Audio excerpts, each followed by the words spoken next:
Comment se comporter avec une personne autiste? Salut, je te souhaite la bienvenue dans cette série de 30 vidéos que j'ai créée en avril 2022 à l'occasion du mois de l'autisme.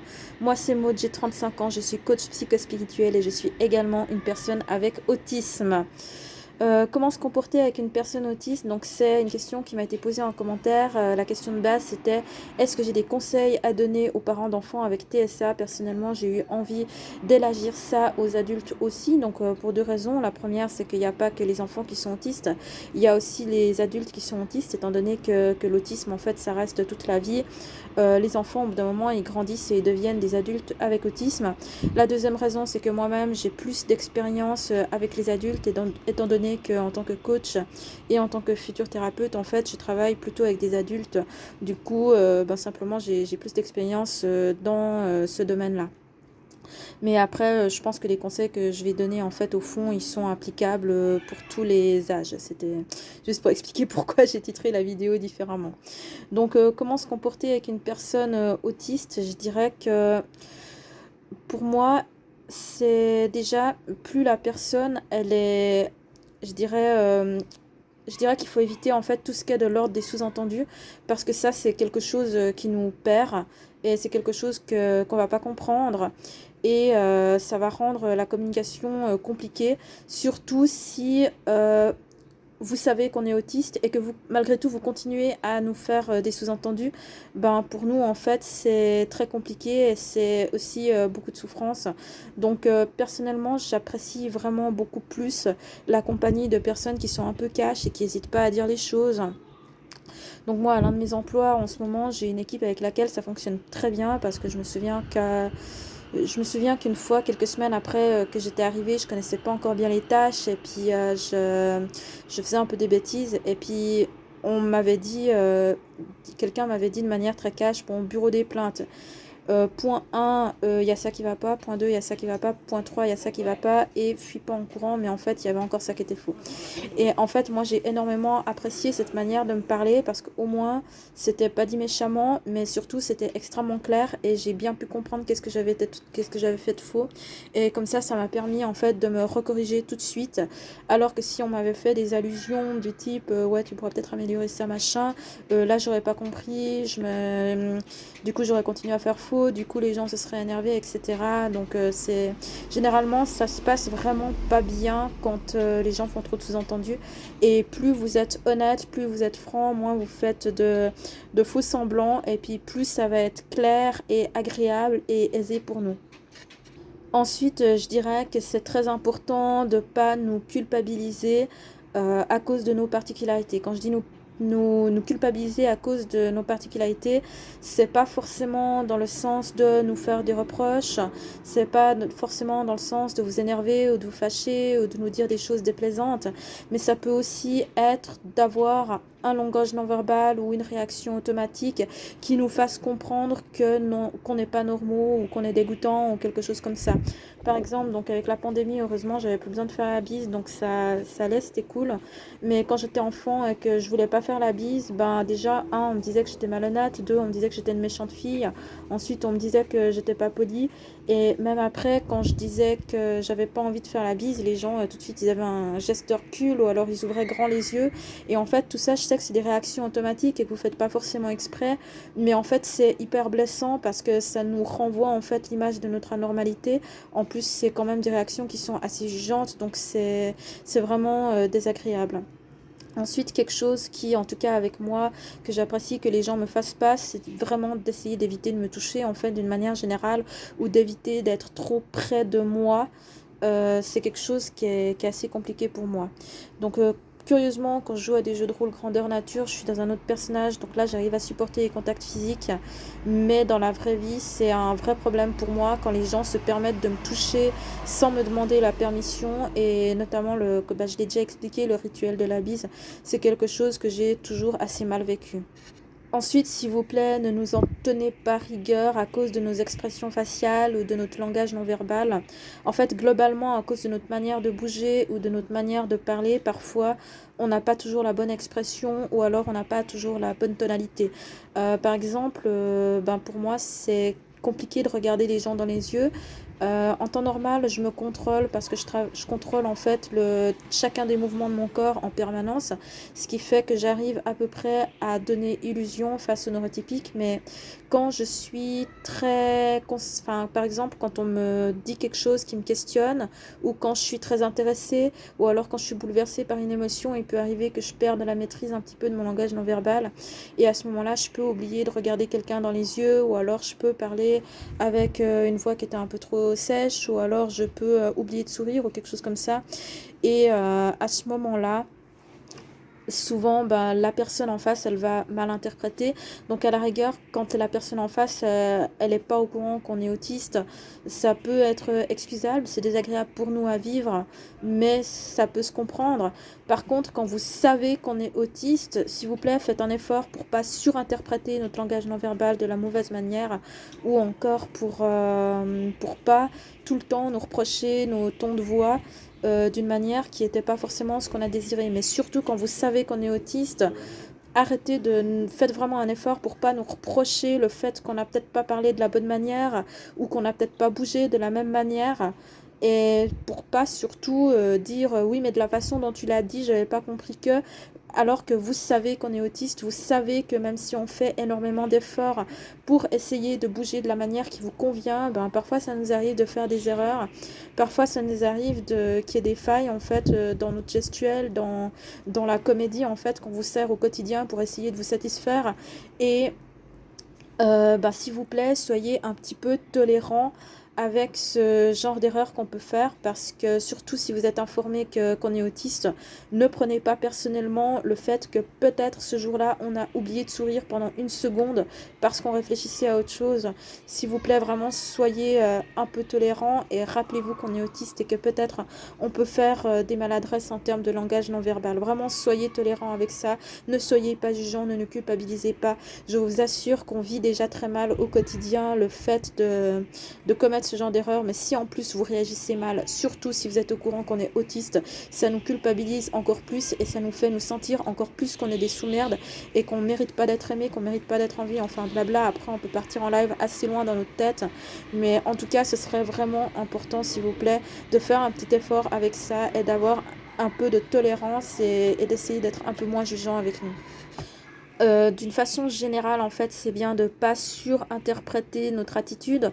Par exemple, si en tant qu'autiste, on se trouve dans un groupe et qu'on ne parle pas beaucoup, ça ne veut pas dire qu'on s'ennuie, ça ne veut pas dire qu'on vous aime pas, ça ne veut pas dire qu'on est en train de passer un mauvais moment. Parfois, si on ne parle pas, c'est tout simplement parce que le seul fait d'observer les autres, surtout si on est dans un grand groupe, le seul fait d'observer et d'écouter les autres, ça remplit déjà tellement nos canaux d'information qu'on n'a pas forcément la capacité en fait à entrer en interaction plus que ça. Et dans mon cas, je sais que ça ne voulait pas dire que je passais un mauvais moment, ou que j'étais en souffrance ou quoi que ce soit, ou que je m'ennuyais. Je pouvais en fait être avec des gens et me sentir hyper heureuse d'être avec des gens et passer un super bon moment. Et en fait, à cause du fait que le seul fait d'être entourée, ça suffisait à remplir mes canaux sensoriels, j'avais pas forcément besoin d'interagir plus que ça, mais après ça avait pour conséquence que les gens concluaient que je m'étais fait chier, et donc que j'avais pas aimé, en fait ils me réinvitaient pas.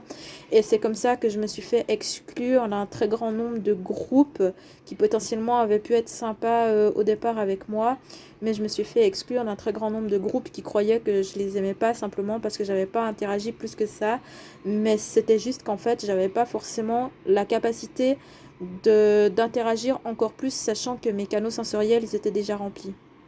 Ensuite, pour tout ce qui est de l'ordre de gérer les perturbations émotionnelles chez les autistes, donc là je pense vraiment aux perturbations émotionnelles extrêmes qui peuvent prendre la forme de ce qu'on appelle le meltdown ou le shutdown.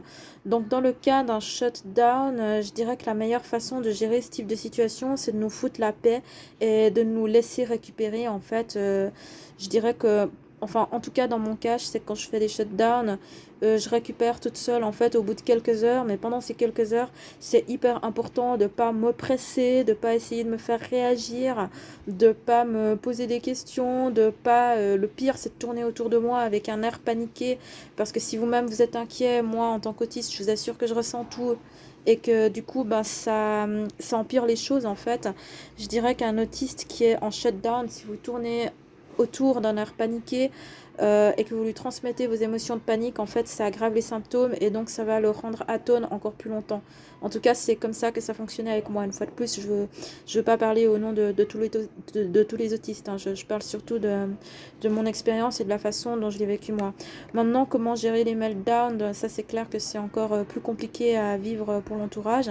Sachez qu'un meltdown, il est compliqué à vivre pour l'autiste aussi, parce que ce qu'on ressent dans ce genre de moment, c'est vraiment des types d'émotions qui sont extrêmement fortes et extrêmement violentes. Et on a vraiment l'impression qu'on va en mourir tellement notre émotion est forte. Donc je conçois que c'est pas drôle à vivre pour l'entourage, mais je vous assure que pour la personne autiste qui fait un meltdown, c'est vraiment quelque chose qui est pas simple à vivre non plus. Pour autant que j'en sache, enfin en tout cas c'est comme ça que ça fonctionnait pour moi, et c'est comme ça aussi que ça fonctionne avec les autistes avec qui j'en ai parlé, mais honnêtement ils sont pas très nombreux, je crois qu'ils sont deux les personnes autistes à qui j'en ai parlé jusqu'à présent. Euh, Quand on est en meltdown, c'est toujours parce qu'on a peur, c'est parce que on est paniqué en fait, c'est vraiment une crise d'angoisse en fait qui est à un niveau extrême. Et à ce moment-là, l'important c'est vraiment de nous rassurer, de nous protéger. Et enfin, j'ai envie de quelque part de nous dire ce qu'on a envie d'entendre. Après, le problème c'est que vous le savez pas forcément, surtout si quand on est en meltdown, ben on n'arrive pas à communiquer forcément nos besoins. Mais à ce moment-là, en fait, on a vraiment besoin d'être entendu, on a vraiment besoin d'être écouté, on a vraiment besoin d'être sécurisé, on a vraiment besoin d'être apaisé, et de façon générale et large, on a besoin d'être respecté et d'être aimé. Et si on n'arrive pas à avoir ça, en fait, n'importe quoi que vous fassiez, ça va faire que aggraver les symptômes, hein. Donc après, dans mon cas, ça m'est arrivé d'être en meltdown et de tomber en shutdown après. Je sais pas trop comment est-ce que les autres autistes l'ont vécu. Pour ma part, je sais que ça a toujours été des épisodes assez compliqués, et que si jamais ils étaient mal gérés par mon entourage, par exemple parce que donc moi j'ai été élevée par un père qui était pervers narcissique et qui souvent résolvait les choses par la force ou par l'humiliation ou par le rabaissement. Et ça a toujours contribué non seulement à aggraver mes symptômes, mais surtout à me faire ressortir de mes crises de meltdown avec un traumatisme supplémentaire qui rendait les choses encore plus difficiles à gérer après. Un autre truc que j'aurais envie de dire, bon, bon, le truc c'est que je parle au fur et à mesure, mes vidéos sont pas très construites, vous aurez sûrement remarqué. Mais c'est plus en fait dans la partie où je disais qu'il faut pas essayer de trop surinterpréter le langage non verbal des autistes. Quand on pose des questions, essayez pas de croire qu'on cherche la petite bête. Essayez pas de croire qu'on essaye de vous embêter ou qu'on vous harcèle parce qu'on vous aime pas, ou encore qu'on essaye de toujours avoir raison. Ça, c'est le genre de commentaires que personnellement j'ai entendu. Si toi t'es autiste et que t'en as entendu des autres, n'hésite pas à les partager dans les commentaires. Mais pour ma part, c'est tout ça des choses, des reproches qu'on m'a fait, alors qu'en fait j'essayais juste de bien comprendre les choses. Ce qu'il y a aussi, c'est qu'en tant qu'autiste, quand on nous donne des consignes ou des choses comme ça, on a besoin que ce soit très précis, on a besoin que ce soit bien clair, parce que si dans ce que vous dites il y a une quelconque possibilité que les choses soient interprétées de deux manières différentes, vous pouvez être certain qu'on va pas savoir ce qu'il faut faire. Et après, il y a parfois des comportements qui sur le pour les neurotypiques pourraient paraître logiques à faire, qui pour les autistes ne sont pas forcément. Et donc il ne faut pas partir du principe que nous on va en déduire que quelque chose parce que quelque chose. Donc n'hésitez pas à être bien clair et bien explicite avec nous. Et si jamais on se met à poser des questions de manière insistante, généralement c'est que c'était pas assez explicite pour nous, donc il faudrait vraiment essayer de clarifier plus. Donc malheureusement, je comprends tout à fait que parfois vous n'avez pas vous-même la capacité à être précis autant que l'autiste le voudrait ou en a besoin. Et dans ce cas, vous pouvez lui dire bah, je suis pas capable d'être plus clair que ça, je suis désolée. Et nous, on peut aussi à ce moment-là comprendre que vous n'êtes pas capable de. Par contre, si vous voulez pas reconnaître que vous n'êtes pas capable d'être plus précis que ça et que vous préférez ne pas montrer que vous n'arrivez pas à être plus précis que ça en vous énervant ou en faisant des reproches, alors à ce moment-là, nous, on va pas comprendre non plus pourquoi vous réagissez comme ça. Et moi, personnellement, je sais que je souffrais en fait quand les gens se comportaient comme ça, à cause en fait de leur propre incapacité à être suffisamment explicite au point que moi j'en avais besoin. Donc ouais, ça générait de la souffrance en fait, et il y a eu beaucoup de difficultés comme ça qui étaient compliquées à vivre pour moi dans le passé. Donc voilà, si tu es autiste, n'hésite pas à faire part de ton expérience également en dessous de cette vidéo. Si tu n'es pas autiste et que cette vidéo t'a intéressé ou t'a appris des choses, ben, n'hésite pas non plus à me laisser un petit commentaire. Dans tous les cas, je te remercie de m'avoir écouté, je te remercie de m'avoir regardé, de m'avoir prêté d'attention, et je te dis à demain dans une prochaine vidéo. Ciao ciao, prends bien soin de toi.